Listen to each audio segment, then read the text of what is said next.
Right. మంచిది క్రీస్తునందు ప్రియ దేవుని బిడ్డలారా, ఇప్పటి వరకు కూడా చక్కని పాటల ద్వారా కొంచెం ముందుకు జరుగుతారా? అడగండి. చలిగా ఉందా?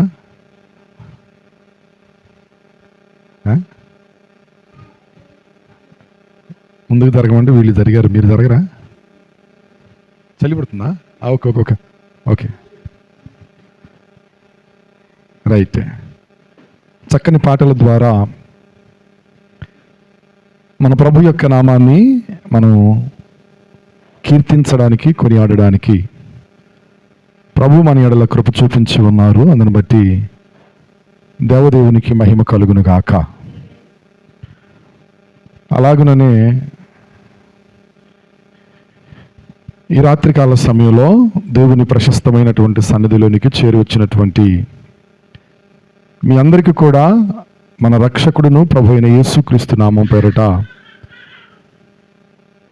సర్వశుభాలు కలుగునుగాక. హల్లెలూయా. దూరాన సమీపాన ఉండి దేవుని మాటలను ఆలకించాలి అనేటువంటి ఆసక్తితో ఉన్నటువంటి వారందరికీ కూడా, ప్రియులందరికీ కూడా ప్రభు తన కృపను విస్తరింప చేయునుగాక. కొన్ని నిమిషాలు ప్రాముఖ్యమైనటువంటి సంగతిని గూర్చి నేను మీతో పంచుకుంటాను. ఆ తర్వాత మనం అందరం కలిసి ప్రార్థనలు చేద్దాము. ముందుగా ఎంతమంది సంతోషంగా ఉన్నారు?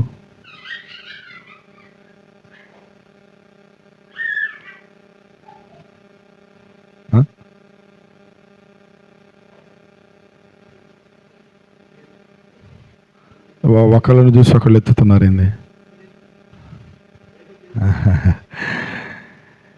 నా మట్టుకు నేనైతే చాలా సంతోషంగా ఉన్నాను. ఎందుకయ్యా అంటే ఇది నా జీవితంలో మర్చిపోనటువంటి రోజు, మర్చిపోలేని రోజు. ఇది నా జీవితంలో అతి విలువైనటువంటి రోజు, అతి ప్రాముఖ్యమైనటువంటి రోజు. కలలో ఇలలో కూడా నేను అన్నడు మరువకూడనటువంటి రోజు. యేసుక్రీస్తు ప్రభువుల వారు తన అమూల్యమైనటువంటి రక్తము చేత నన్ను కడిగి పవిత్రపరిచినటువంటి రోజు. దేవునికి స్తోత్రం చేద్దామా? Praise the Lord. హల్లెలూయా. దానిని బట్టి నేను ఎంతగానో దేవుణ్ణి స్తుతిస్తూ ఉన్నాను. నాకు బాగా జ్ఞాపకం, రక్షించబడక మునుపు, బాప్తిస్మము పొందక మునుపు లోకంలో జీవించేటప్పుడు నా మట్టుకు నేను అనుకునేటువంటి వాడను, దేవునిని ఎరగకుండానే, దేవునిని తెలుసుకోకుండానే, ఆయన సన్నిధికి రాకుండానే నేను చనిపోతానా అని చెప్పని. ఎందుకయ్యా అంటే మానవ జీవితం కడు స్వల్పమే కదా, అల్పమే కదా. కనుక దేవుని దగ్గరకు రాకుండానే, దైవ సన్నిధికి రాకుండానే, దేవుని మందిరానికి రాకుండానే నా జీవితం కడతేరిపోయిద్దేమోనని నా మట్టుకు నేను చింతపడినటువంటి రోజులు ఉన్నాయి. నేనే కాదు, నాకు జన్మనిచ్చినటువంటి తల్లి కూడా అనేక పర్యాయాలు ఏడ్చినటువంటి రోజులు ఉన్నాయి. దేవుని యొక్క అనాది కాలపు సంకల్పము, ఆయన చిత్తము నేను నశించిపోకూడదు అని చెప్పని, ఆయన అమూల్యమైనటువంటి కృపని, ఆయన అమూల్యమైనటువంటి ప్రేమని ఒక ధ్వజము వలె నా ఎడల ఆయన నిలిపి, దేవునికి బహుదూరముగా ఉన్నటువంటి నన్ను ఆయన హక్కున చేర్చుకొని మరణ పడక మీద నుంచి లేవనెత్తి దేవుడు తన అమూల్యమైనటువంటి పిలుపు చేత ఆయన ఏర్పరచుకొని, ఆయన ఎన్నుకొని, ఆయన కుమారుడిగా, ఆయన వారసుడిగా, ఆయన వాడిగా నన్ను ఎన్నుకున్నటువంటి, ఏర్పరచుకున్నటువంటి, పిలుచుకున్నటువంటి ఈ అమూల్యమైనటువంటి రోజును బట్టి నేను ఎంతగానో దేవుణ్ణి స్తుతిస్తా ఉన్నాను. దేవునికి స్తోత్రం కలుగును గాక. ఈ పక్షంగా నేను మీకు కూడా చెప్పే మాట ఏంటయ్యా అంటే, మీరు కూడా మీ వ్యక్తిగత జీవితాలలో బాప్తిస్మము తీసుకున్నటువంటి రోజుని మీరు మరిచిపోకూడదు. మీలో ఎంతమందికి బాప్తిస్మము తీసుకున్న రోజు జ్ఞాపకం ఉందో నాకు తెలియదు. ఆ రోజుని మరిచిపోకూడదు. అలాగే ఆ రోజుని సెలబ్రేట్ చేసుకోవాలి. Praise the Lord. హల్లెలూయా. సాధారణంగా ఈ రోజుని లోకంలో వ్యాలంటైన్స్ డే అని పిలుస్తున్నారు. వ్యాలంటైన్స్ డే అని చెప్పానని అంటే ప్రేమికుల రోజు అని చెప్పని, లోకంలో ఇది ప్రేమికుల రోజు అని పిలుచుకుంటా ఉన్నారు. నా మట్టుకు నేను దేవుని ప్రేమని రుచి చూసినటువంటి రోజు ఈరోజు. దేవుని ప్రేమను అనుభవించినటువంటి రోజు ఈరోజు. దేవుని ప్రేమ ఒక ధ్వజము వలె నా ఎడల నిలిపినటువంటి రోజు ఈరోజు. దేవుడు ప్రేమగా మాట్లాడినటువంటి రోజు ఈరోజు. కనుక ఈ రోజును బట్టి నేను ఎంతగానో దేవుణ్ణి స్తుతిస్తున్నాను. అలాగే ఇదే రోజున మరి కొంతమంది బిడ్డలు కూడా వారు బాప్తిస్మం తీసుకొని ఉన్నారు. వారిని బట్టి కూడా దేవునికి స్తోత్రం కలుగును గాక. హల్లెలూయా. చెప్పండి, అందరూ చేతులు ఎత్తి చెప్పండి. ముడుక్కుంటున్నారు. చలిపెడుతుందా? రైట్. అపోస్తుల కార్యములు 9వ అధ్యాయము.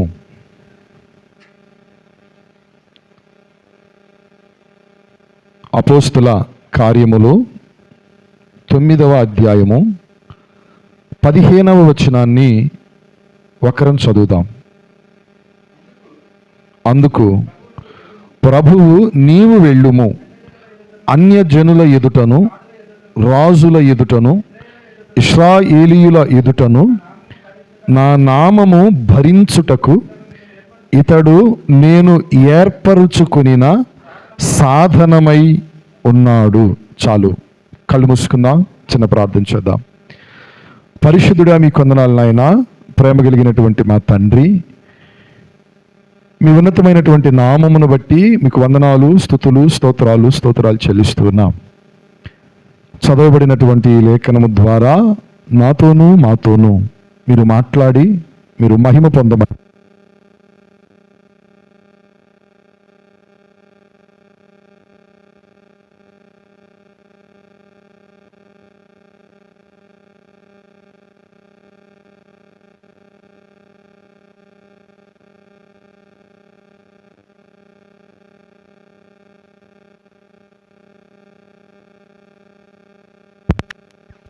Bluetooth mode. యేసయ్యా. సర్వోన్నతుడానికి స్తోత్రం, సర్వకృపానిధి నీకు వందనాలు మా నాయన. చదవబడినటువంటి లేఖనము ద్వారా నాతోనూ మాతోనూ మీరు మాట్లాడండి. మీ నామానికి మీరు మహిమ తెచ్చుకోమని ప్రభువా, మీరు మాట్లాడుతూ ఉండగా వినగలిగిన చెవులను, గ్రహించగలిగినటువంటి హృదయాలను మాకు అనుగ్రహించమని, ఏ పిలుపుతో అయితే మీరు పిలిచారో ఆ పిలుపును ప్రభువా, ఆ ఏర్పాటును స్థిరపరచుకున్నటకు మా నాయన సహాయము చేయమని, ఘనమైనటువంటి నీ నామమును బట్టి నీకు కృతజ్ఞతలు చెల్లించుకుంటూ యేసు నామములో ఈ ప్రార్థన అడిగి వేడుకొనుచున్నాము పరమ తండ్రి, ఆమేన్. దేవునికి స్తోత్రం. దయచేసి అందరూ కూడా దేవుని మాటల మీద దృష్టి పెడతాయి. ఇక అందరూ నా వైపు చూడండి. మనం చదివినటువంటి ఈ లేఖన భాగంలో సౌలు అనేటువంటి ఒక యవనస్తుడు ఉన్నాడు. ఇతని గురించి రాయబడినటువంటి ఒక అమూల్యమైనటువంటి మాటని మనం చదువుతూ ఉన్నాము. ఎవరు ఈ సౌలయ్య అంటే, దేవునికి బహు వ్యతిరేకంగా బ్రతికినటువంటి వాడు, యేసుక్రీస్తు అన్న ఆయనను ఆరాధించుకునేటువంటి వారు అన్న బహు ఈర్ష్యగా బ్రతికినటువంటి వాడు, తాను చదువుకున్నటువంటి వేదాంత విద్య, గమలియేలు పాదాల దగ్గర తాను నేర్చుకున్నటువంటి విద్యను బట్టి బహుగా గర్విస్తూ ఉండేటువంటి వాడు ఈ సౌలు. దేవుని మార్గాలను చెడిపేటువంటి వాడుగా, దేవుని పిల్లలను హింసించేటువంటి వాడుగా, ఒక మాట చెప్పాలి అంటే దేవునిని హింసించేటువంటి వాడుగా ఈ యవనస్తుడైనటువంటి సౌలు కనబడుతూ ఉన్నాడు. ఒక రోజున దేవుని పిల్లలను చెరపాలి, పట్టుకోవాలి, వారిని కొట్టాలి, గాయపరచాలి అని చెప్పని, వారిని చెరసాలలో వేయాలి అని చెప్పని అధికారుల యొద్ద నుంచి ఆ ఉత్తర్వులు తీసుకొని దమస్కు మార్గము గుండా వెళుతూ ఉన్నాడు. మార్గ మధ్యలో యేసు ప్రభువు ఈ వ్యక్తిని, ఈ యవనస్తుడైనటువంటి సౌలుని దర్శించాడు. ఈ యవనస్తుడైనటువంటి సౌలుతో యేసుక్రీస్తు ప్రభువుల వారు మాట్లాడారు. ఏమనయ్యా అంటే, సౌలా సౌలా, నీవెందుకు నన్ను హింసించుచున్నావు అని చెప్పని. ఈ మాటను జాగ్రత్తగా వినాలి. ఈ యవనస్తుడు ఎవరిని హింసిస్తున్నాడంట? చెప్పండి. ఎవరిని హింసిస్తున్నాడు? యేసు ప్రభువునే హింసిస్తున్నాడు. ఏ రీతిగా? ఏమండి, ఏ రీతిగా? ఏ రీతిగానయ్యా అంటే, ఒక వ్యక్తి దేవుని పిల్లలను హింసించడం, దేవుని సంఘాన్ని హింసించడం, ఏమండి, దేవుని పనికి ఆటంకంగా మార్చబడటం అనేటువంటిది దేవునిని హింసించడమే. ఎంతమందికి నా మాట అర్థమైంది? ఏ వ్యక్తి అయినా సరే దేవుని పిల్లలను కానీ, దేవుని సంఘాన్ని కానీ, దేవుని పనిని కానీ ఆటంకపరచటం, హింసించటం దేవునిని హింసించటమే. అప్పుడు మీరు అనుకోవచ్చు, మేము ఏ దేవుని పిల్లల్ని హింసించలేదు కదండి, మేము ఏ దేవుని సంఘాన్ని హింసించలేదు కదండి, మేము ఏ దేవుని పనిని హింసించలేదు కదండి అని చెప్పని. మనమందరం కూడా దేవుని పిల్లలను హింసించకపోయినా, దేవుని సంఘాన్ని హింసించకపోయినా, దేవుని పనికి ఆటంకముగా మార్చబడకపోయినా, మనము దేవునిని హింసించిన వారమే ఒకప్పుడు. ఏ రీతిగానయ్యా అంటే, మనము దేవుడెవరో తెలుసుకోకుండా, మనము జీవము కలిగిన దేవుడెవరో తెలుసుకోకుండా, అసలు మన జీవితంలో దేవునికి చోటు లేకుండా, దేవునికి చోటు ఇవ్వకుండా, దేవుని దగ్గరకు రాకుండా, ఏమండి, మన ఇష్టానుసారంగా బ్రతికినటువంటి దినాలన్నీ కూడా మన ద్వారా దేవుడు హింసించబడుతూనే ఉన్నాడు. ఎంతమందికి అర్థమైంది ఈ మాట? ఏమండి, మనం ఒకరిని, దేవుని పిల్లల్ని కొట్టాల్సిన పని లేదు, తిట్టాల్సిన పని లేదు, నెట్టాల్సిన పని లేదు. మనము దేవుని దగ్గరికి రాకముందు, ఎరగకముందు మన ఇష్టానుసారముగా మనం బ్రతికాము. ప్రతి దానికి కూడా మనం నేర్చుకున్న పాఠము, ఇతరులకు చెప్పిన మాట ఏమిటంటే, నా ఇష్టమండి అని చెప్పని జీవించాము. ఇష్టం వచ్చిన మాటలు మాట్లాడాము, ఇష్టం వచ్చినటువంటి త్రోవలకు వెళ్ళాము, ఇష్టానుసారంగా బ్రతికాము, ఇష్టానుసారంగా జీవించాము, మన ఇష్టాలను మనము నెరవేర్చుకున్నాము. అందుకే అది గతించిన కాలము చాలు అని అంటాడు. మన ఇష్టానుసారంగా నడుచుకున్నటువంటి ఆ జీవితము చాలు అని అంటాడు. దేవునికి స్తోత్రం చెప్పండి. హల్లెలూయా. అంటే నడుచుకున్నామా? యేసు ప్రభు దగ్గరికి రాకముందు మన ఇష్టానుసారంగా నడుచుకోలేదా? మన నోటికి అదుపు లేదు, మన చూపుకు అదుపు లేదు, మన చేతకి అదుపు లేదు, మన నడతకి అదుపు లేదు, మన ప్రవర్తనకి అదుపు లేదు. ఏది మాట్లాడాలంటే దానిని మాట్లాడేశాం. ఏది చూడాలంటే దానిని చూచాము, ఏ త్రోవకి వెళ్ళాలంటే ఆ త్రోవలకు వెళ్ళాము. ఏమండి, ఆ జీవించినటువంటి ఆ జీవితం అంతా కూడా దానంతటిని బట్టి దేవుడు దుఃఖపడ్డాడు, దేవుడు బాధపడ్డాడు అనేటువంటి మాట వాస్తవము. నేను నా స్నేహితుడు జ్ఞాపకం చేస్తున్నాను, సందర్భం వచ్చింది కాబట్టి. అంజి అని ఒక కుర్రవాడు ఉండేవాడు. అప్పటికి నా వయసు 19 సంవత్సరాలు, 18 సంవత్సరాలు, 17 ఆ రేంజ్లో ఉండేవాడిని. నేను ఎందుకు 19, 18, 17 చెప్పానయ్యా అంటే, నేను మందిరానికి వెళ్ళినప్పుడు వయసు అది కాబట్టి. అర్థమైందా? బాప్తీసం తీసుకున్నప్పుడు వయసు ఆ ఏజ్లో ఉంది కాబట్టి. నా స్నేహితుడికి నేను చెప్పిన మాట ఏమిటయ్యా అంటే, నువ్వు దేవుని దగ్గరికి రావాలి, నువ్వు ప్రార్థనకి రావాలి, మందిరానికి రావాలి అని చెప్పినప్పుడు నా స్నేహితుడు నాతో అనినటువంటి మాట, మనం 20 ఏళ్ళకి దగ్గరగా ఉన్నాము, 20 ఏళ్ల వయసుకి దగ్గరగా ఉన్న మనం 60 ఏళ్ల వారిలాగా ప్రవర్తించడం అవసరం అంటావా అని అన్నాడు. అంటే దాని అర్థం ఏంటి? మీకేం అర్థమైంది? యేసు ప్రభుని ఎవరు నమ్ముకోవాలా? చెప్పండి. అంటే వాని దృష్టిలో 60 ఏళ్ళు అంటే ముసలోళ్ళు, అంటే లోకంలో అన్నీ ఆరి తీరి అన్నీ అయిపోయిన తర్వాత ఏమండి యేసు ప్రభును నమ్ముకోవాలి అని అతను అనుకుంటున్నాడు. నేనేమన్నానయ్యా అంటే ఆ కుర్రవాడితో, పిచ్చివాడా, చాలా తప్పు, ఇప్పటికే ఆలస్యం అయిపోయింది. నాకు ఆ రోజు ఆ కుర్రవాడితో మాట్లాడిన మాట జ్ఞాపకం వస్తుంది. ఇప్పటికే చాలా ఆలస్యం అయిపోయింది. ఇప్పటిదాకా ఉన్నాము అంటే అది దేవుని కృపే. ఇక ముందుకు ఉంటామో ఉండమో తెలియదు. కనుక నువ్వు ఇలాంటి మాటలు మాట్లాడవద్దు, నువ్వు నాతో పాటు మందిరానికి రా అని చెప్పని నేను పిలిచాను. ఆ కుర్రవాడు తృణీకరించాడు. నేను బాధతో ఈ విషయాన్ని నేను చెబుతున్నాను. నేను మందిరానికి వెళ్తానే ఉన్నాను. ఆ కుర్రవాడు ఒక రోజున యాక్సిడెంట్ జరిగి చనిపోయాడు అనేటువంటి వార్త నేను మందిరంలో నుంచి బయటికి వస్తున్నప్పుడు నాకు వినపడింది. నేను చాలా దుఃఖపడ్డాను. నేను చాలా బాధపడ్డాను. నాకు చాలా మంచి స్నేహితుడు, నన్ను అన్నా అని పిలిచేవాడు.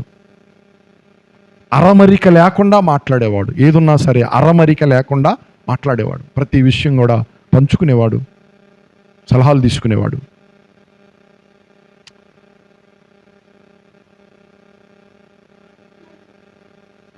నా దేవుని పిల్లరా,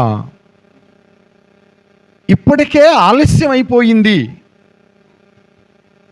ఈ 17, 18, 19 సంవత్సరాలకే ఆలస్యం అయిపోయింది. లోకము మనది అని చెప్పని మనం భావిస్తూ ఉన్నాము. ఏమండి? కనుక అది శాశ్వతమైనది కాదు. ఈ యవనస్తుడిని దేవుడు దర్శించినప్పుడు యవనస్తుడితో అంటున్న మాట ఏమిటయ్యా అంటే, నీవెందుకు నన్ను హింసించుచున్నావు అని చెప్పని. నీవు రక్షించబడక మునుపు, నీవు మారు మనస్సు పొందక మునుపు, నువ్వు బాప్తిస్మము పొందక మునుపు నీవు కూడా దేవునిని హింసించినటువంటి వ్యక్తివే. నువ్వెవరైనా సరే, నా ప్రియమైనటువంటి సహోదరుడా, నా ప్రియ సహోదరి, ఈ విషయం నీకు తెలుసా? నిన్ను బట్టి దేవుడు చాలాసార్లు దుఃఖపడ్డాడు అని, బాధపడ్డాడు అని, నిన్ను బట్టి ఆయన ఏడ్చాడు అని, కన్నీరు కార్చాడు అన్న సంగతి నీకు తెలుసా? మనం ఏమన్నామయ్యా అంటే, నా ఇష్టం అని అన్నాము. ఏమండి? మన ఇష్టాలన్నిటినీ నెరవేర్చుకొనుటకు గతించిన కాలము చాలు. ఇప్పుడు మనం అందరం కూడా దేవుని వైపుకు, జీవము కలిగినటువంటి దేవుని వైపుకి త్రిప్పబడినటువంటి వారము తిరిగి ఉన్నాము.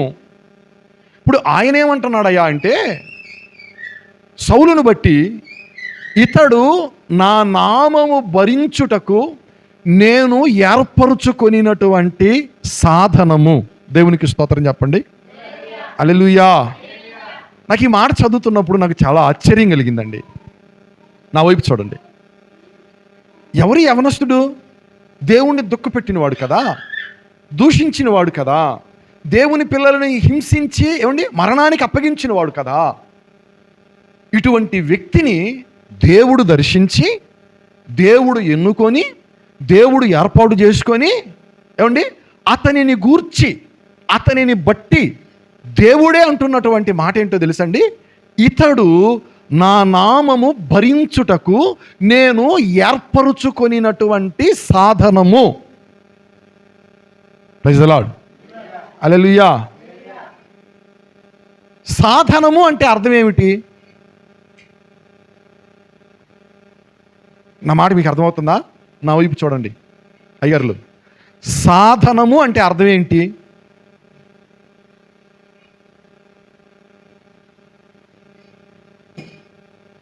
మీకు అర్థం కాలేదా మా సహోదరులు? సాధనము అంటే అర్థం ఏమిటి? చిక్కు ప్రశ్న అడిగానా? నోట్లో వద్దు, ఏదో ఒకటి చెప్పండి.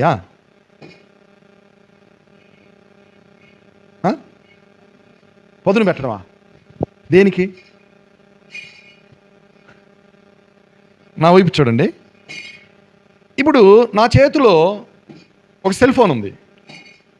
ఇది ఒక సాధనము. అర్థమవుతుందా? దేనికి ఇది సాధనము? ఇతరులతో, దూరంగా ఉన్నటువంటి వారితో మాటలాడటానికి ఇది ఒక సాధనము.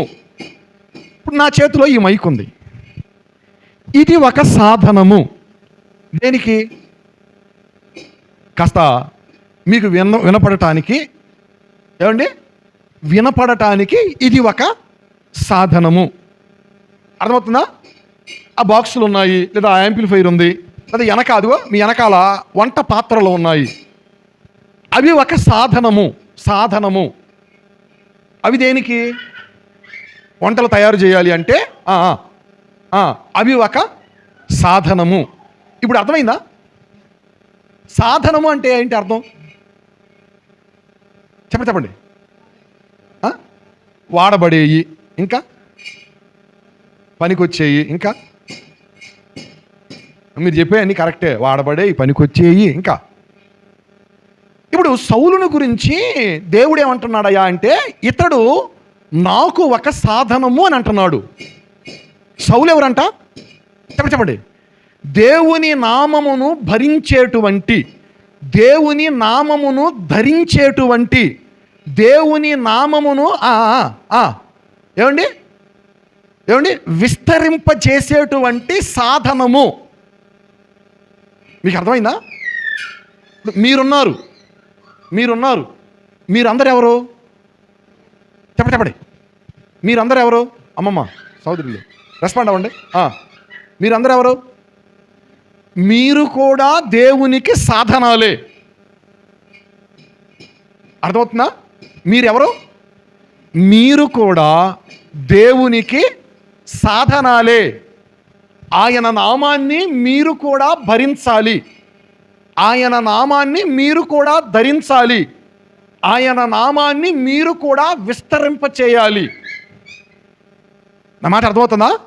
ఎందుకయ్యా అంటే, సౌలు ఏ రీతిగా అయితే దేవుని సాధనమై ఉన్నాడో, ఏమండి, దైవజనుడు దేవుని సాధనమై ఉన్నాడు. దైవజనుడు ఏ రీతిగా అయితే దేవుని సాధనమై ఉన్నాడో, దేవుని పిల్లలుగా ఉన్నటువంటి మీరు కూడా దేవుని యొక్క సాధనాలు అయి ఉన్నారు. దేవునికి స్తోత్రం చెప్పండి. హల్లెలూయా. చెప్పాలి. హల్లెలూయా. ఏమండి, మీరెవరు? దేవుని సాధనాలు. అందుకే ఆయన్ని మోయాలి, ఆయన్ని ధరించాలి, ఆయన ఏం చేయాలి? ఏమండి, విస్తరింప చేయాలి. ఇప్పుడు నా వైపు చూడండి అందరూ. నెంబర్ 1, మనము దేవునికి సాధనాలైతే సాధనము ఎప్పుడు కూడా ఏం చేయాలి? ఇందాక చెప్పారు మరి, మంచి మాట. చెప్పండి. వాడబడాలి. ఏం చేయాలి? వాడబడాలి అంటే ఉపయోగపడాలి. అర్థమైందా? ఇప్పుడు ఇది ఉంది, ఇది మాట్లాడడానికి సాధనం. ఇది పాడైపోయింది అనుకో, ఇది లోన వైర్లు తెగిపోయింది అనుకో, ఏమండి, ఇది వాడబడిద్దా? ఇది ప్రయోజనంగా ఉండిద్దా? ఏమండి, అవి ఉన్నాయి, అవి చిల్లులు పడిపోయి ఏమండి, రంధ్రాలు పడిపోయి పాడైపోయి అనుకోండి, వాటిని వాడగలమా? హలో, తెరవండి, నోరు తెరవండి. వాడలేం కదా. ఏమండి, నెంబర్ 1, సాధనము ఎప్పుడు కూడా ఏం చేయబడాలయా అంటే వాడబడాలి. దేవునికి స్తోత్రం చెప్పండి. చెప్పాలా? హల్లెలూయా. మరొక మాట నేను మీకు జ్ఞాపకం చేస్తాను. సాధనము ఇంకా మీకు అర్థం అవ్వాలి అంటే పాత్ర. ఏమండి, సాధనము మూల భాషలో ఏమంటారయ్యా అంటే పాత్ర. దేవుడు వాడుకునేటువంటి పాత్ర లేదా సాధనము. దేవునికి స్తోత్రం కలుగును గాక. హల్లెలూయా. ఈ మాటని మీరు చదవండి. యెషయా గ్రంథము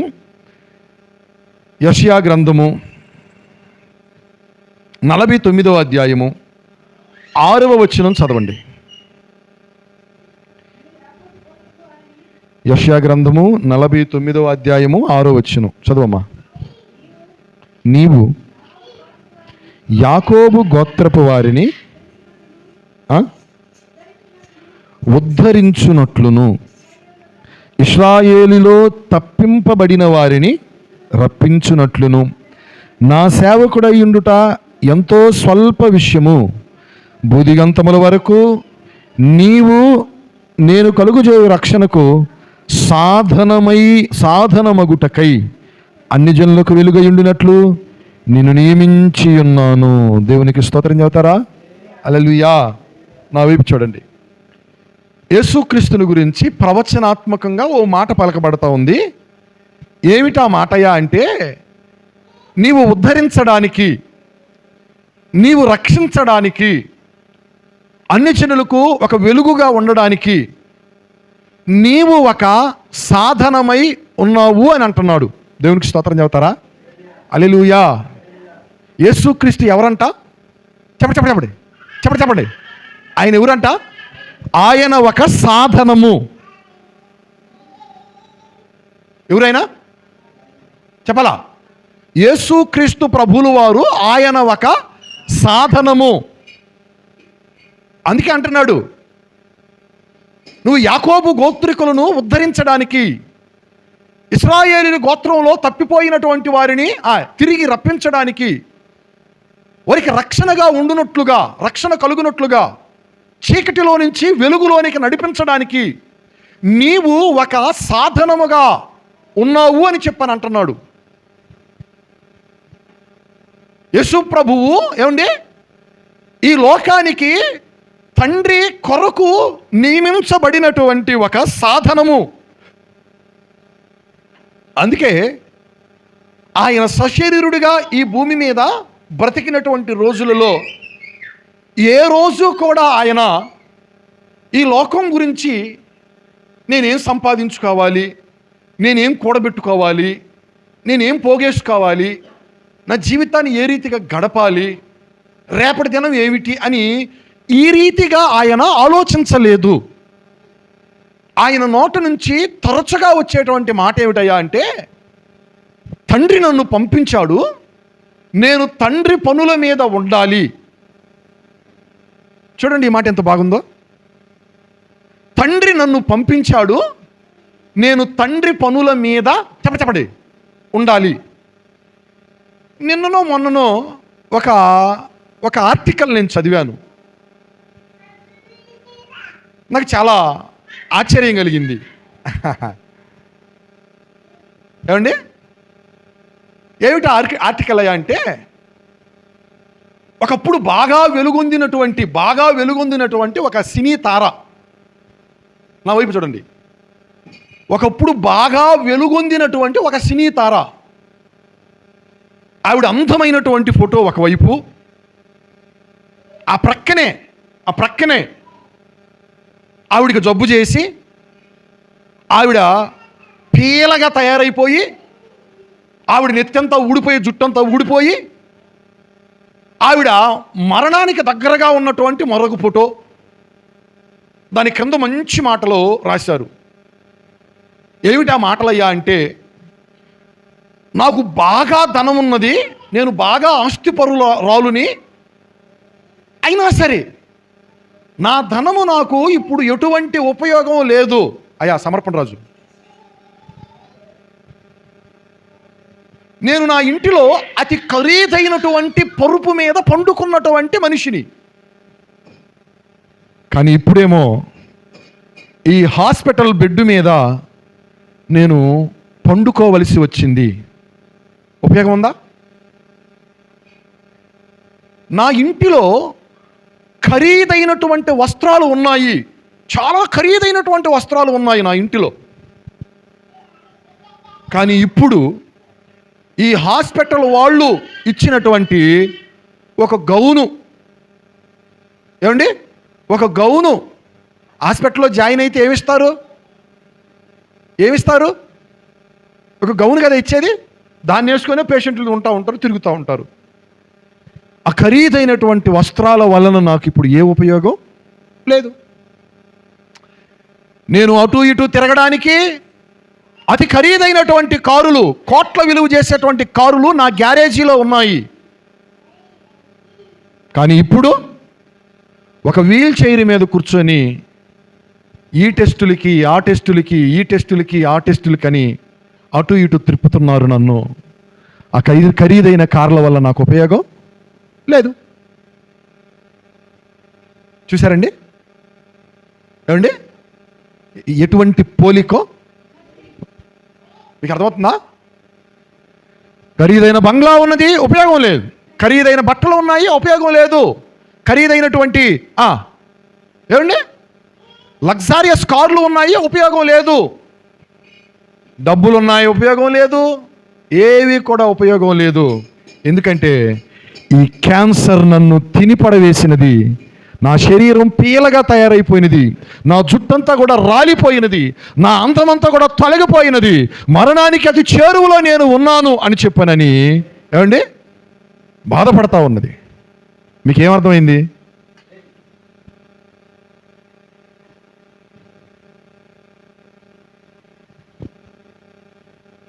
మీకేమర్థమైంది ఏమండి? మానవుడు భూమి మీద బ్రతికినంత కాలం దేని గురించి ఆలోచన చేస్తాడు? కష్టాల గురించా? దేని గురించి ఆలోచన చేస్తాడు ఏమండి? ఏంటి రేపేంటి, ఏం తినాలి, ఏం సంపాదించాలి, ఏమి సాధించాలి, ఏమిటి ఏమిటి ఏమిటి ఏమిటి ఏమిటి ఏమిటి ఏమిటి ఏమిటి నేను మరొక మాట కూడా నేను చెబుతాను. బిల్లీ గ్రహం అనేటువంటి గొప్ప దైవజనుడు ఒక సినిమా యాక్టర్ దగ్గరికి వెళ్ళి నువ్వు యేసు ప్రభువుని తెలుసుకో అని చెప్పానంటే ఆమె తృణీకరించిందట.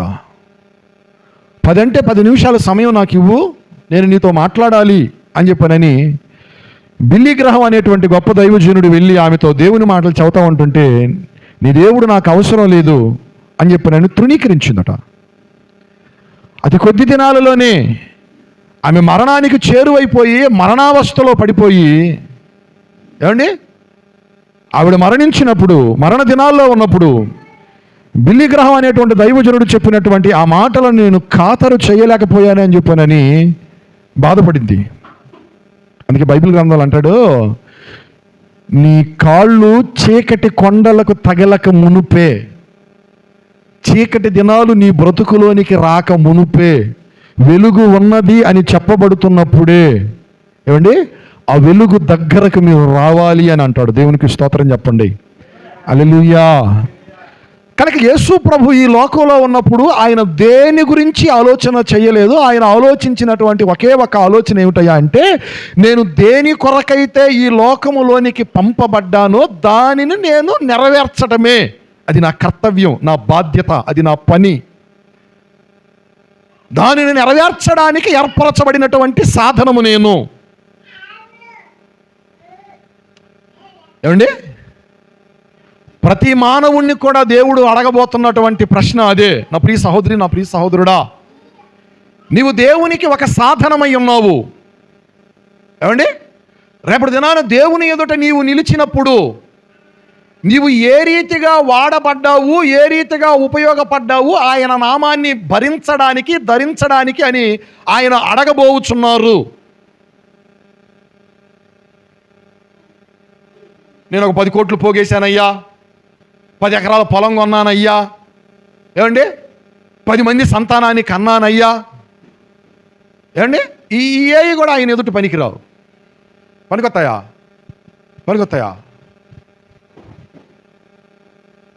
నువ్వు దేవుని కోసం ఏం చేశావు? నువ్వు నీతిగా న్యాయంగా ఏమి జరిగించావు? ఇదే దేవుడు నిన్ను అడగబోయేది. ఏమండి, ఇదే దేవుడు మనల్ని అడగబోయేది. మనము దేవునికి ఏమై ఉన్నాము? చెప్పండి ఏమై ఉన్నాము? మీరు నోరులు తెరిచి అందరూ చెబితే అర్థమవుతుందా? మీరు కాస్త ఆ వాక్యం మీ హృదయాలలో నీకు చొరబడిద్ది. స్పందించండి అందరూ. మనము దేవునికి సాధనమై ఉన్నాము. ఇది మీ మట్టుకు మీరు చెప్పుకోండి, నేను దేవుని సాధనము అనండి. వెనకోళ్ళు చెప్పండి, వెనకోళ్ళు చెప్పడా.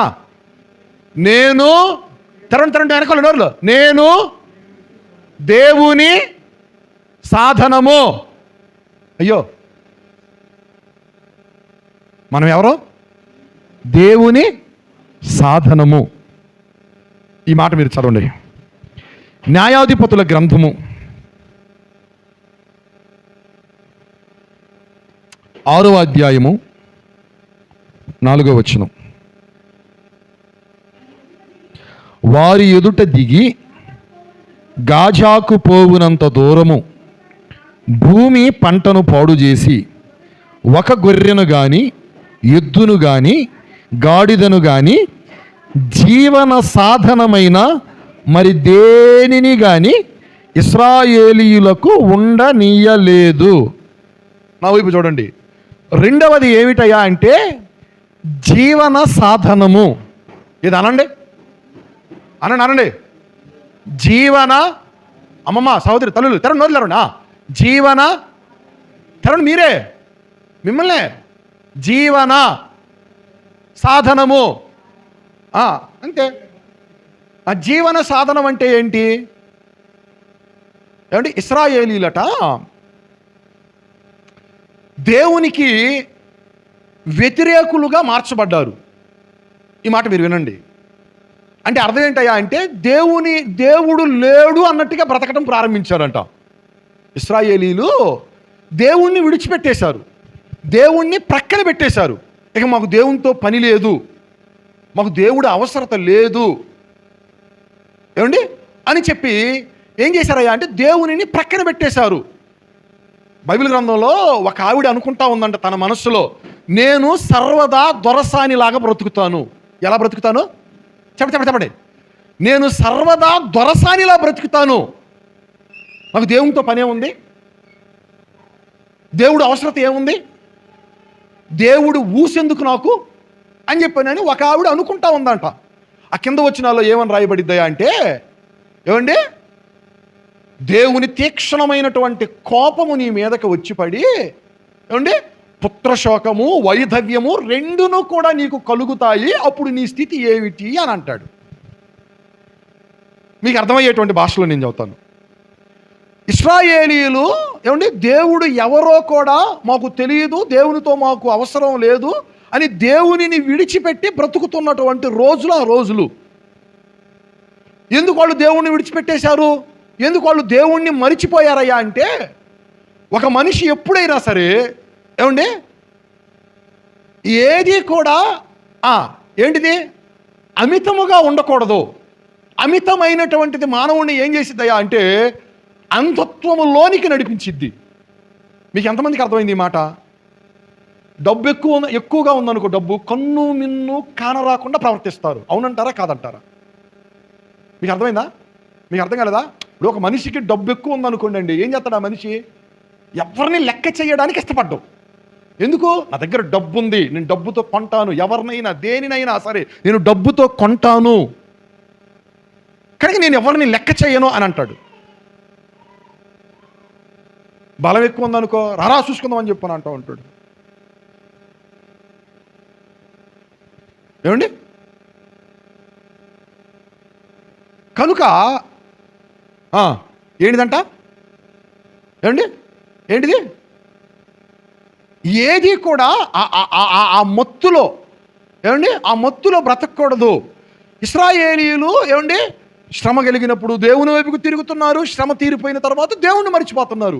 కాస్త నిమ్మలంగా ఉందనుకో దేవుణ్ణి మర్చిపోతున్నారు. కాస్త అన్ని సిట్రేట్ అయిపోయి మామూలుగా ఉందనుకో దేవుణ్ణి మర్చిపోతున్నారు. కాస్త అంతా ఆరోగ్యకరంగా ఉందనుకో దేవుణ్ణి మర్చిపోతున్నారు. దేవుణ్ణి ప్రక్కన పెడుతున్నారు.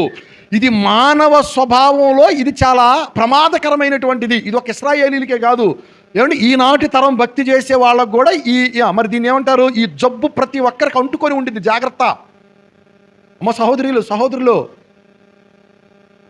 అందుకే ఎప్పుడు కూడా మన ప్రవర్తనను, మన హృదయాన్ని ఎప్పుడు కనిపెడతా ఉండాలి, పరిశీలన చేసుకుంటూ ఉండాలి.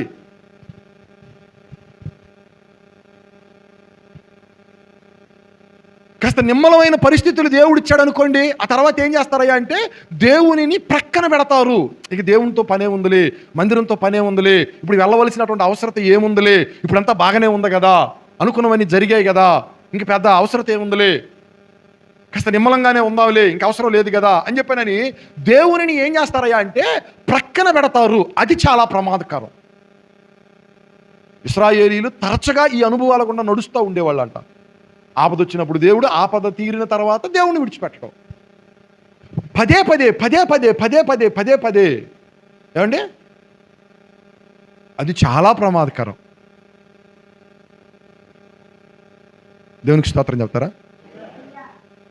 మీకు ఒక మంచి మాట చెప్తా. వాడు తప్పటడుగులు వేస్తూ నడుస్తున్నాడు. ఒక తండ్రిగా నాకు చాలా సంతోషం. నడుస్తున్నాడు, పడుతున్నాడు, మరలా 2 అడుగులు వేస్తున్నాడు, మరలా పడుతున్నాడు. నాకేం కలుగుతుందయ్యా అంటే ఒక తండ్రిగా, నడక ప్రారంభించాడు, మెల్లమెల్లగా ఆ స్ట్రెంగ్త్, ఆ శక్తిని పెంచుకుంటాడు. ఏమండి, వన్ ఫైన్ డే ఒక రోజున తడబాటు లేకుండా నడుస్తాడు. స్తోత్రం చెబుతారా? ఏమి లేకుండా ఇప్పుడే నడుస్తున్నాడు, అటు ఇటు అంటున్నాడు, పడుతున్నాడు, మళ్ళీ లేస్తున్నాడు, మళ్ళీ 2 అడుగులు వేస్తున్నాడు, మళ్ళీ పడుతున్నాడు, మళ్ళీ లేస్తున్నాడు. ఇప్పుడు తడబడిపోతున్నాయి. నాకు ఒక నమ్మకం కలుగుతూ ఉంది, ఇప్పుడు తడబడుతున్నాడు, కానీ కొన్ని రోజులు పోయిన తర్వాత ఒక దినాన తడబాటు లేకుండా నిలబడతాడు, నడుస్తాడు అని చెప్పానని. ఎస్ సార్, అవునంటారా కాదంటారా? ఏమండి, నడుస్తాడు. అలా నడుస్తున్న తర్వాత కొద్ది రోజులు నడిచి వాడికి ఒక 4 ఏళ్ళు 5 ఏళ్ళు 6 ఏళ్ళు వచ్చిన తర్వాత వాడు మళ్ళీ తడబడతా పడతంటే మీకు అర్థమవుతుందా? వాడు మళ్ళీ అప్పుడు ఒక 5 ఏళ్ళు వచ్చిన తర్వాత మళ్ళీ తడబడతా నడుస్తుంటే నాకేమనిపించిద్ది? బాధ కలిగిద్దా? బాధ కలిగిద్ది. నెంబర్ 1. రెండోది ఏమండి, మనము కూడా ఏమండి దేవుని దగ్గరికి వచ్చి దేవుణ్ణి తెలుసుకొని దేవుణ్ణి ఆరాధన చేసుకుంటూ భక్తి మార్గంలో నడిపించబడుతూ పదే దేవునితో ఏమండి పిల్లకాయల ఆటలు ఆడకూడదు. పౌలు అదే మాట అంటాడు, నేను పిల్లవాడిగా ఉన్నప్పుడు పిల్లకాయల ఆటలు ఆడాను. స్తోత్రం చెప్పండి. ఎప్పుడు? నేను పిల్లవాడిగా ఉన్నప్పుడు పిల్ల చేష్టలు చేశాను, పిల్లకాయ వలె ఆలోచించాను, పిల్లకాయ వలె యోచించాను, పిల్లకాయ వలె నడిచాను. ఇప్పుడు పెద్దవాడిని అయ్యాను, పిల్లవాని చేష్టలు మానివేశాను అని అంటాడు. స్తోత్రం చెప్పండి. హల్లెలూయా. ఇప్పుడు ఏమయ్యాను? చెప్పండి ఏమయ్యాను? ఇప్పుడు నేను పెద్దవాడినయ్యాను, పిల్లవాని చేష్టలు మానివేశాను అంటున్నాడు పౌలు. ఏమండి, కాస్త ఎదుగుతున్నప్పుడు ఆ ఎదుగుదలకు తగినటువంటి రీతిగానే మనం కనబడాలి. అమ్మ తల్లులో, సహోదరులో, నీ విశ్వాస జీవితం పెరుగుతుంది కదా, నీ భక్తి జీవితం పెరుగుతుంది కదా, నీ ఆత్మీయ జీవితం పెరుగుతుంది కదా, నువ్వు దేవుని దగ్గరికి పరిచయం అయినటువంటి ఆ పరిచయపు దినాలు పెరుగుతున్నాయి కదా, సంవత్సరాలు పెరుగుతున్నాయి కదా.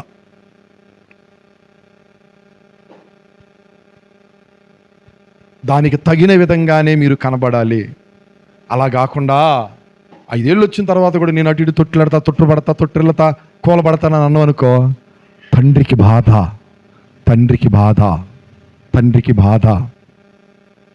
ఏమండి, ఇశ్రాయేలీలు ఆ పని చేసినప్పుడు దేవునికి ఏమొచ్చింది అంటే చాలా కోపం వచ్చిందండి. కోపం వచ్చి ఆయన ఏం చేశాడయ్యా అంటే వాళ్ళ గొర్రెలు గొడ్లు అన్నిటినీ తీసి పడేశాడంట. వాళ్ళ జీవన సాధనాన్ని తీసి పడేశాడు. నా వైపు చూడండి. ఏం తీసేశాడు? వాళ్ళ జీవన సాధనాన్ని గొర్రెలుంటేనే కదా కాచుకోగలిగేది, బ్రతకగలిగేది, పాలు తాగగలిగేది. ఏమండి, గొర్రెలు లేకపోతే, మంద లేకపోతే, పశువులు లేకపోతే, మేకలు లేకపోతే వాళ్ళు వేటిని మేపుతారు, వేటిని తింటారు, వేటిని త్రాగుతారు. అందుకే వారి జీవన సాధనాన్ని దేవుడు తీసివేశాడు, వాళ్ళకి లేకుండా చేశాడు. అయితే నేను మీతో చెప్పే మాట ఏంటయ్యా అంటే, నా దేవుడు మీకు జీవన సాధనాలను సమృద్ధిగా అనుగ్రహించాలి అని చెప్పాలి. దేవునికి స్తోత్రం చెబుతారా? ఏమండి, ఆయన జీవన సాధనాలను సమృద్ధిగా మీకు ఇవ్వాలి. ఆయన ఎప్పుడు జీవన సాధనాలను ఇస్తానన్నాడో ఆ మాట మీరు చదవండి. సామెతల గ్రంథము 19వ అధ్యాయము 23వ వచనం. సామెతల గ్రంథము 19వ అధ్యాయం 23వ వచనం. యెహోవాయందు భయభక్తులు కలిగి ఉండుట జీవ సాధనము, అది కలిగిన వాడు తృప్తుడై అపాయము లేకుండా బ్రతుకును. చాలు, ఎంత మంచి మాట అండి. దేవుని యందు భయభక్తులు కలిగి ఉండుట జీవ సాధనము. దేవునికి స్తోత్రం చెప్తారా? హల్లెలూయా, హల్లెలూయా. మనము బ్రతకడానికి మనము జీవించడానికి సాధనం ఏమిటయ్యా అంటే దేవుని యందు భయభక్తులు నిలపడం. ప్రైజ్ ది లార్డ్, హల్లెలూయా.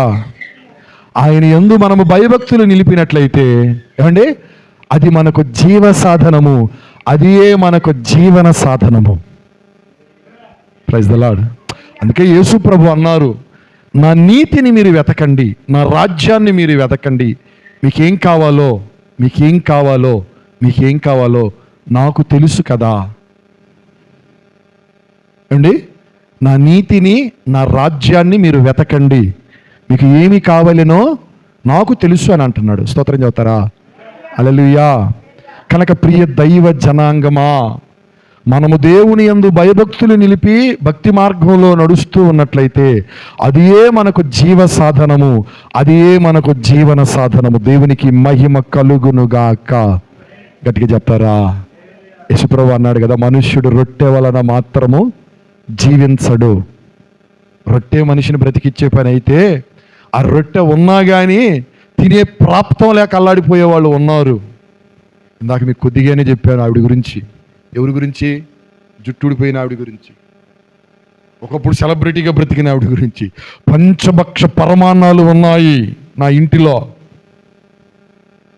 ఉపయోగం లేదు, తినే యోగ్యం నాకు లేదు.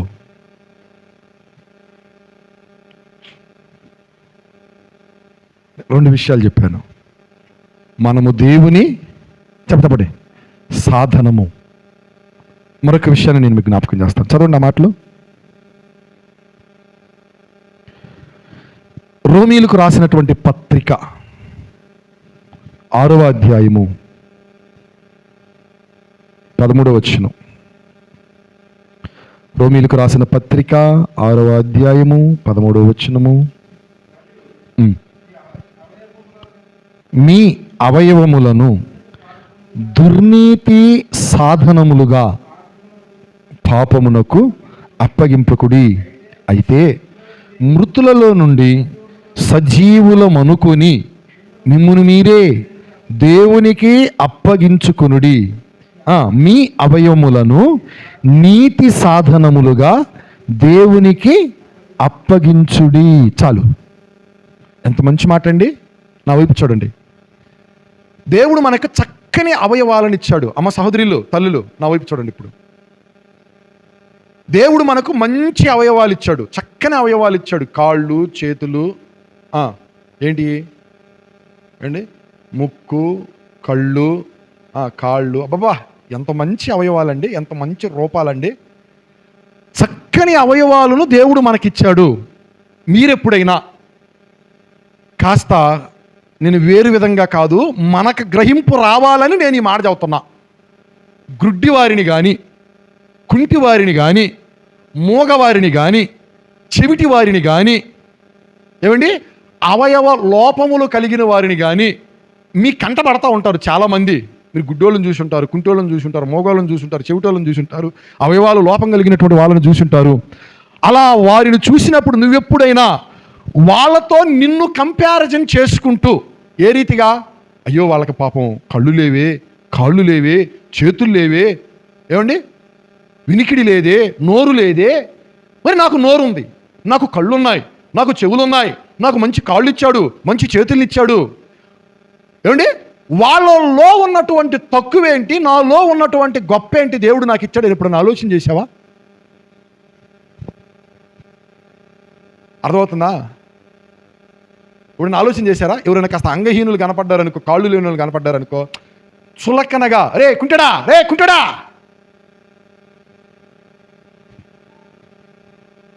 కళ్ళు కనపడలే రే గుడ్డడా, రే గుడ్డడా, వాళ్ళు మాట్లాడటంలో రే మొగడా, చులకనగా అండి, చులకనగా. తప్పు. నువ్వు గొప్పోడవని నీకు అన్నీ ఇలా, వాళ్ళు తక్కువ అని వాళ్ళకేం తక్కువ చేయలా అండి. మనం ఏదో గొప్పోళ్ళం అని చెప్పానని, మనం ఏదో మంచోళ్ళం అని చెప్పానని మనకు అవయవాలన్నీ సక్రమంగా ఇవ్వలేదు.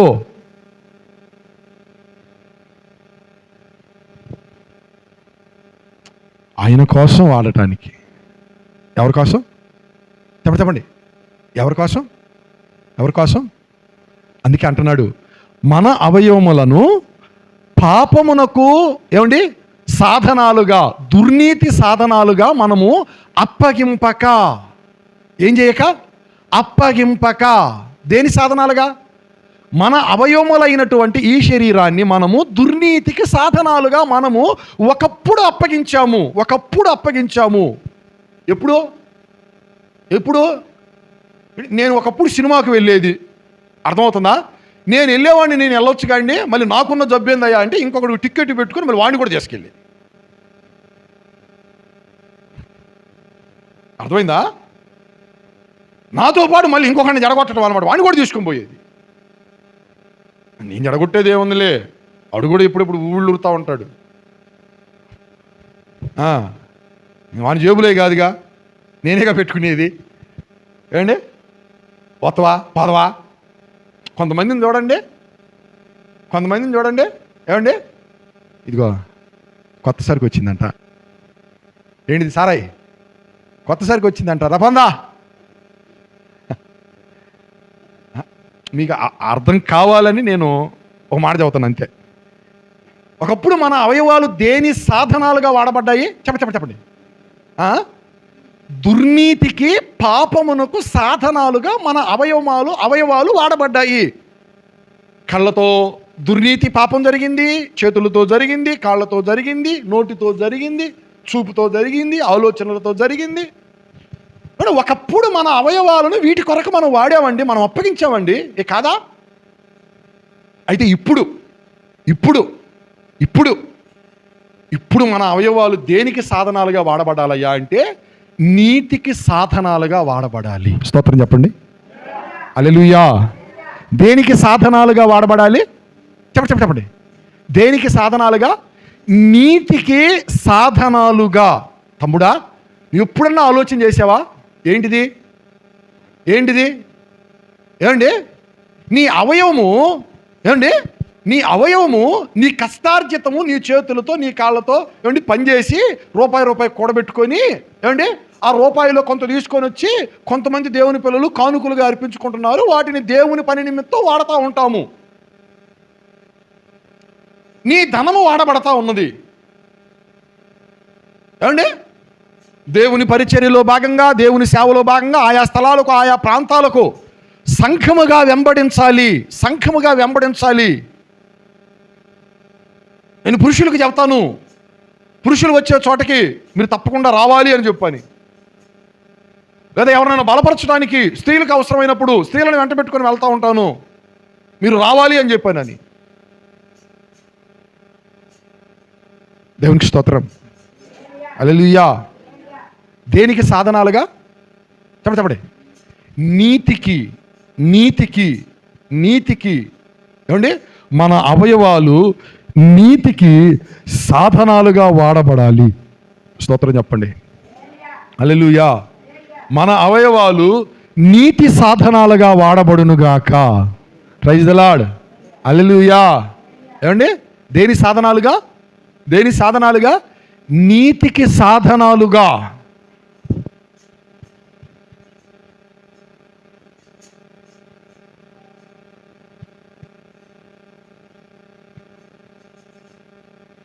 నేను మరొక అనుభవాన్ని జ్ఞాపకం చేసి ముగింపులోనికి తీసుకొని వస్తాను. ఆ మాట మీరు చదవండి. తిమోతికి రాసినటువంటి మొదటి పత్రిక 6వ అధ్యాయము 6వ వచనము. సంతుష్టి సహితమైన దైవ భక్తి గొప్ప లాభ సాధనమై ఉన్నది. దేవునికి స్తోత్రం చెప్పండి. ఏమండి? సంతుష్టి సహితమైన దైవ భక్తి గొప్ప లాభ సాధనమై ఉన్నది. ఏ భక్తి? ఏ భక్తి? సంతుష్టి సహితమైన దైవ భక్తి. సంతుష్టి సహితమైనటువంటి దైవ భక్తి అంటే అర్థం ఏంటయ్యా అంటే, దేవుడు నీకు ఏదైతే ఇచ్చాడో దానిని బట్టి నువ్వు తృప్తి పడాలి. అమ్మ తల్లులు, సహోదరులు, దేవుడు మనకు ఏదైతే ఇచ్చాడో దానిని బట్టి ఏం చేయాలి? ఏం చేయాలి? తృప్తి పడాలి. ఒకవేళ అలా తృప్తి పడకుండా ఇతరులను చూచి, ఏమండి, వాళ్ళని వీళ్ళను చూచి వాతలు పెట్టుకునేటువంటి వారు కొంతమంది ఉంటారు. మీకు అర్థమయ్యే భాషలో చెబుతా. ఎవరో పెద్ద బిల్డింగ్ కట్టారు అని చెప్పానని, ఏమండి, మన స్థితి ఏమిటో మన గతి ఏమిటో తెలియకుండా మనం బిల్డింగ్ కట్టడానికి ప్రయత్నం చేయకూడదు. అర్థమవుతుందా? మన స్థితి ఏమిటో మనం ఎరిగి ఉండాలి. ఎవరో కారు కొన్నారని చెప్పానని మన స్థితి ఏమిటో మన గతి ఏమిటో తెలియకుండా, ఏమండి, నేను కూడా కారు కొంటానని చెప్పేసానని పరిగెత్తకూడదు. నేను చెప్పాను కదా, ఇదివరకు ఒకసారి చెప్పాను. ఎవరో ఒక ఆవిడ చెప్పిందని నువ్వు కారు కొంటావు, నువ్వు కారు కొంటావు, నువ్వు కారు కొంటావు అంటుందని చెప్పానని కారు తీసుకున్నాడు మనోడు. స్తోమత కాకపోయినా కారు కొనుక్కున్నాడు. 2 కిస్తీలు కట్టాడు, 3వ కిస్తీ కట్టలేదు. వాళ్ళు వచ్చి తీసుకొని పోయారు.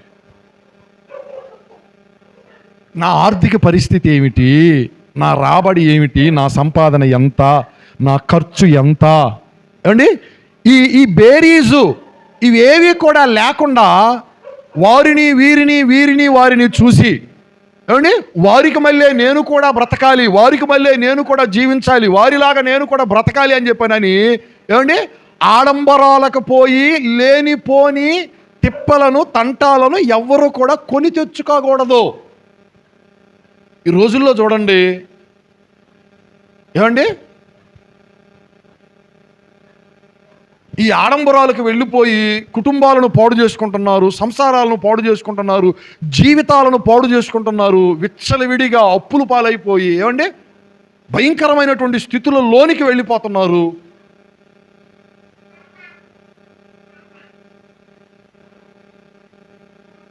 అందుకే నేను ఎప్పుడు ఒక మాట చదువుతూ ఉంటాను. ప్రియ సహోదరులు, దేవుడు మనకి ఏదైతే ఇచ్చాడో, ఏదైతే ఇస్తున్నాడో దానిని బట్టే మనం ఏం కలిగి ఉండాలి? సంతృప్తి.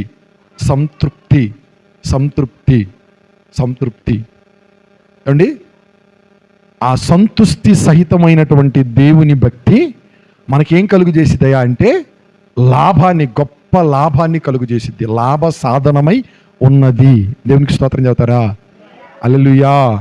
ఇప్పుడు నా వైపు చూడండి. నా ఆర్థిక స్తోమత సరిగా లేకుండా 1 కోటి రూపాయలు బిల్డింగ్ కట్టి, దేవా నేను బిల్డింగ్ కట్టాను, నాకు ఇయ్యి అని అన్నాను అనుకోండి, దేవుడు ఇస్తాడా? ఆయన అనే మొట్టమొదటి మాట ఏంటంటే ఎవడ కట్టమన్నాడు నిన్ను అడుగుతాడు. ఏమండి? అవును కదా. నా స్థితి ఏమిటో నేను ఎరుగుండాలి, నా పొజిషన్ ఏమిటో నేను ఎరుగుండాలి.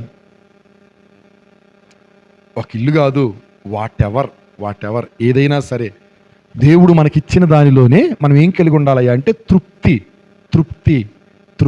దేవునికి స్తోత్రం చెప్పండి. హల్లెలూయా. ఓ వ్యక్తి నడుచుకుంటూ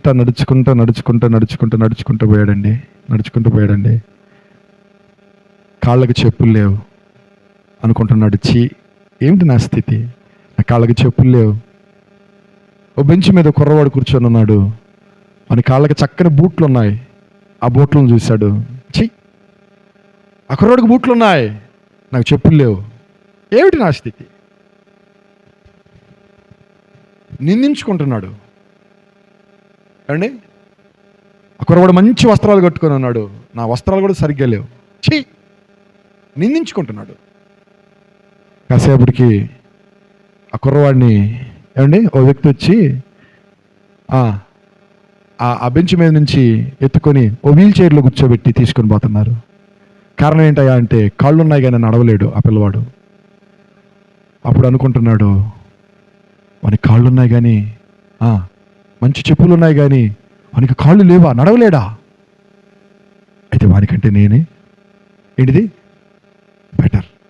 నిందించుకోకూడదు, నిందించుకోకూడదు.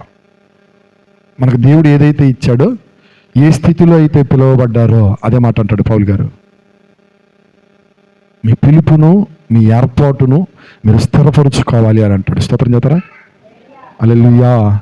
సంతుష్టి సహితమైన దైవ భక్తి గొప్ప లాభ సాధనము. హల్లెలూయా, హల్లెలూయా. ఎన్ని విషయాలు చెప్పాను? మనం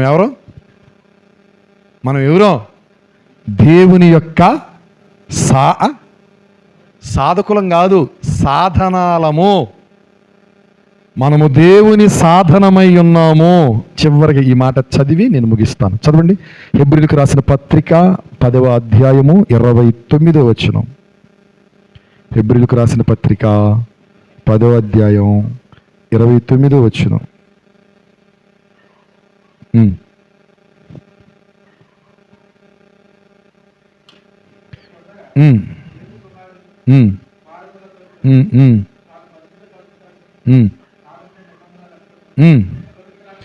రక్తమును అపవిత్రమైనదిగా ఎంచి కృపకు మూలముగు ఆత్మను తిరస్కరించిన వాడు ఎంత ఎక్కువైన దండనకు పాత్రుడుగా ఎంచబడునని మీకు తోచును. మరలా చదవండి ఆ మాట.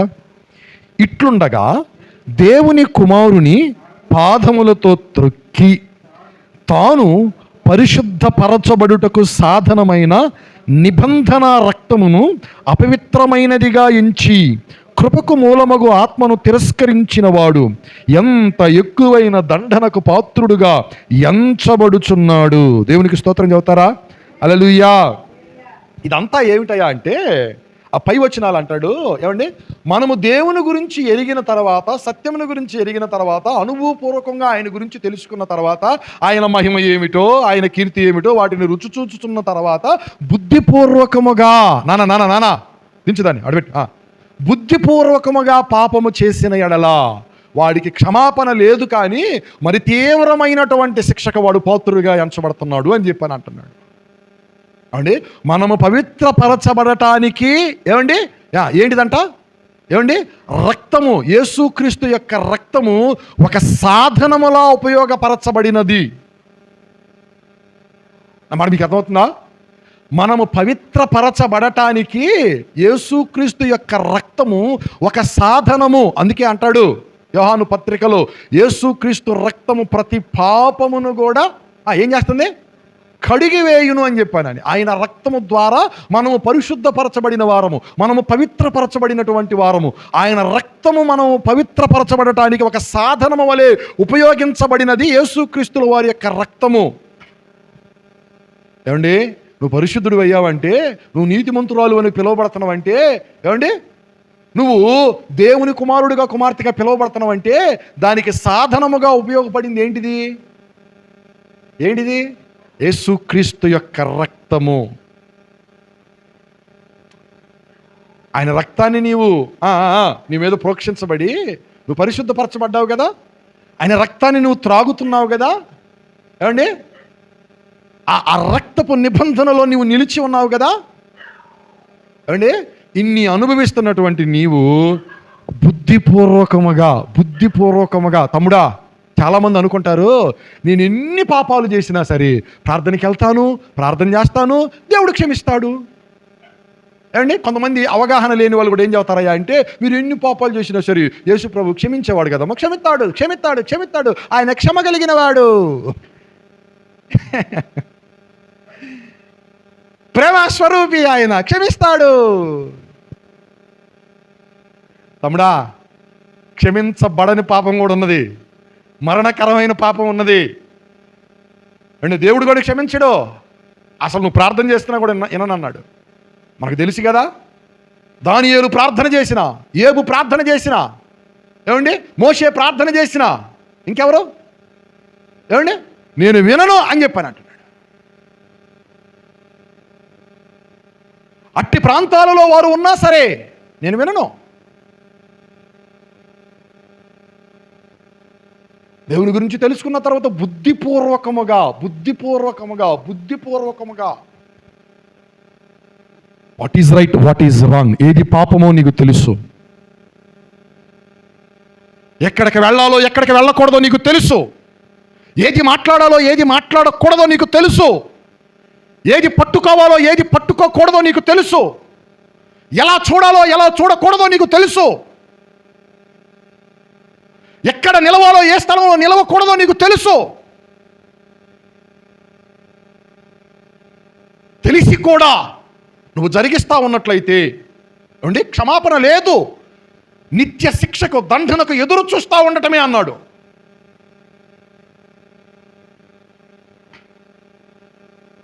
ఆయన రక్తాన్ని తృణీకరించకూడదు. అది మనము పవిత్రపరచబడటానికి ఒక సాధనము వలె అది మనకు ఉపయోగపడింది.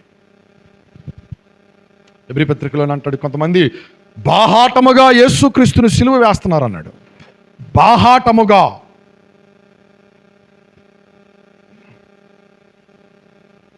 ప్రియ దైవ జనాంగమా, ఆయన రక్తం మనకు ఒక సాధనం. స్తోత్రం చెబుతారా? హల్లెలూయా. ఎడిగి చెప్పండి, హల్లెలూయా. మనం ఎవరు? దేవుని సాధనమై ఉన్నాము. మన అవయవాలు నీతికి సాధనము వలె వాడబడాలి. కళ్ళు మూసుకోండి, ప్రార్థించుదాం. కళ్ళు మూసుకొని ప్రార్థించుదాం. Praise the Lord. హల్లెలూయా. ప్రార్థనలో ఉందాం అందరం కూడా. ప్రియ సహోదరి సహోదరుడా, ప్రతి ఒక్కరం ప్రార్థించుదాం.